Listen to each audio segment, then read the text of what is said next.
Susu. Sebenarnya sih bukan susunya. Saya nggak boleh kerja. Saya harus istirahat. Dokter umumnya melihatnya seperti ini yang 2 dimensional. Sekarang kalau yang arah 3 dimensional kita seperti ini. Jadi perubahan-perubahan seperti itu yang harus kita cegah.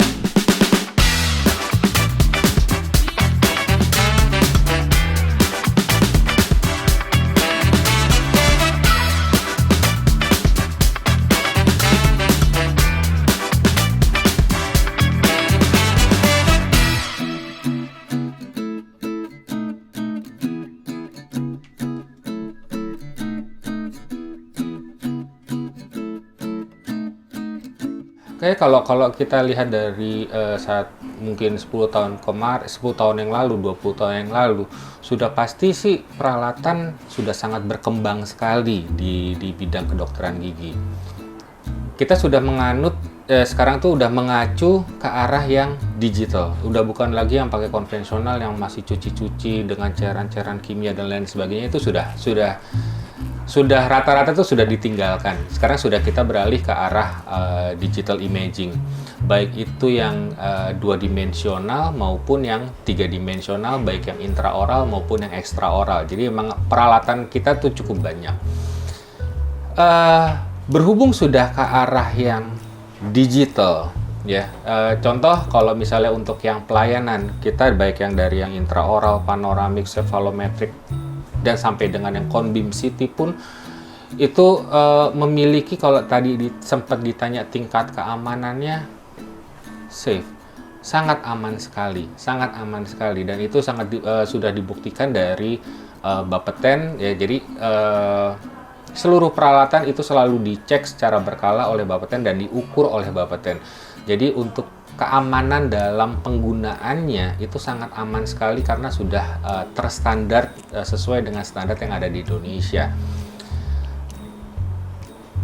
Perkembangan untuk pelayanan, ya, untuk pelayanan rata-rata sekarang sangat trending sekali untuk imaging itu ke arah yang cone beam CT. Cone beam CT itu merupakan suatu alat imaging yang akan memberikan gambaran secara 3 dimensional. Jadi kalau misalnya, kalau bisa saya boleh lihatkan di sini, kalau dokter umumnya melihatnya seperti ini yang 2 dimensional, sekarang kalau yang arah 3 dimensional kita seperti ini. Jadi bisa menggambarkan struktur tulang itu secara real, ya, secara real apa adanya. Secara keseluruhan 360 view kita biasa bilang gitu ya, dibandingkan dengan yang panoramik hanya seperti ini yang hanya satu bidang.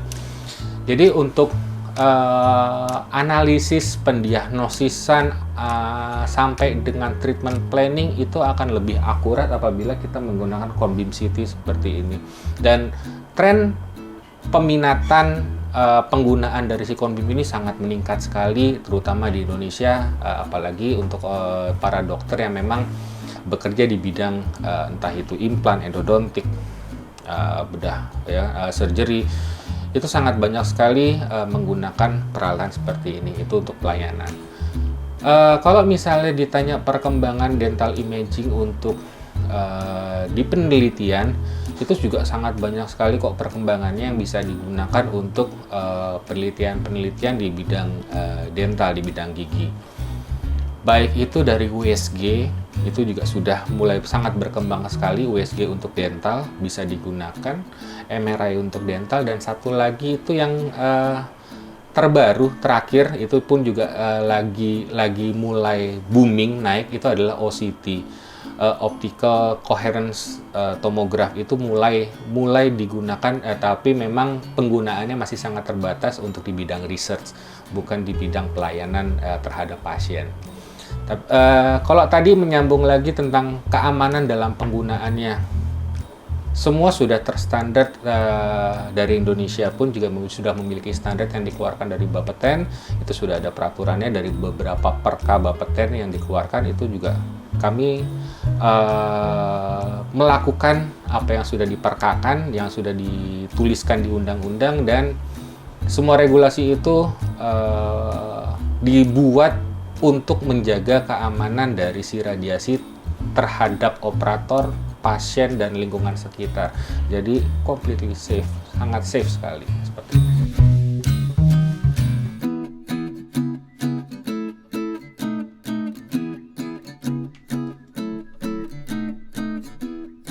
Susu. Sebenarnya sih bukan susunya, ya. Sebenarnya bukan susunya.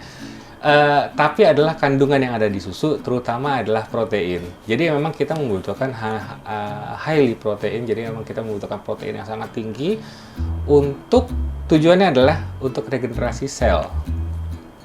Intinya di situ. Jadi untuk regenerasi sel. Kita yang bekerja di bidang radiasi, ya, itu memiliki resiko terjadinya mutasi apabila ada kebocoran. Makanya seperti yang tadi, yang di pertanyaan sebelumnya, yang kalau ditanya keamanan dalam pelayanan, kami sangat menjamin sekali keamanan di dalam ruangan kami. Kami juga nggak mau, entah itu saya pribadi sebagai pekerjanya, sebagai radiologis, para operator saya, radiografer saya, dan para pasien saya itu terpapar radiasi yang tidak diperlukan. Itu saya sangat menjaga sekali itu. Tapi apabila hal tersebut terjadi perubahan pada sel yang biasa dibilang adalah mutasi. Jadi perubahan-perubahan seperti itu yang harus kita cegah. Cegahnya bagaimana? Dengan konsumsi protein yang tinggi agar regenerasi sel yang terjadi itu lebih cepat.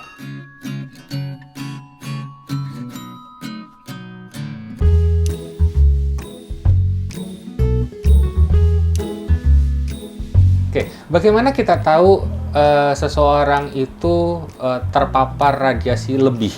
Secara subjektif emang sulit sekali membedakan antara orang yang terpapar lebih, ya sesuai dengan indikasinya, dengan orang yang terpaparnya cukup.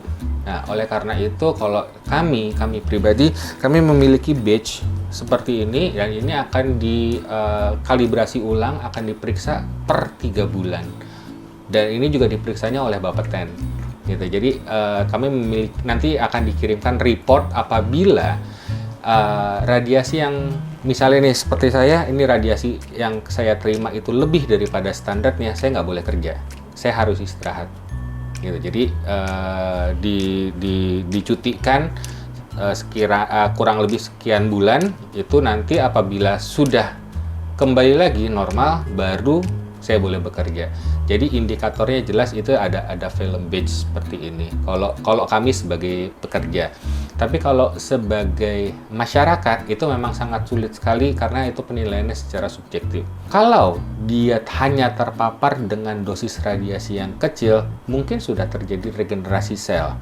Tapi apabila dia mungkin di radioterapi yang menggunakan dosis radiasi yang besar, nah itu mungkin sudah pasti ada terjadi perubahan-perubahan di dalam tubuhnya, dan itu mungkin nanti perbaikannya salah satunya juga dari gizi yang seperti yang tadi ya, dengan protein. Sangat menginspirasi saya kenapa saya mau menjadi seorang dokter gigi. Nyusun puzzle itu cukup menarik gitu ya. Kalau misalnya ketemu, memang sangat exciting sekali sih. Maksudnya dalam kita melakukan itu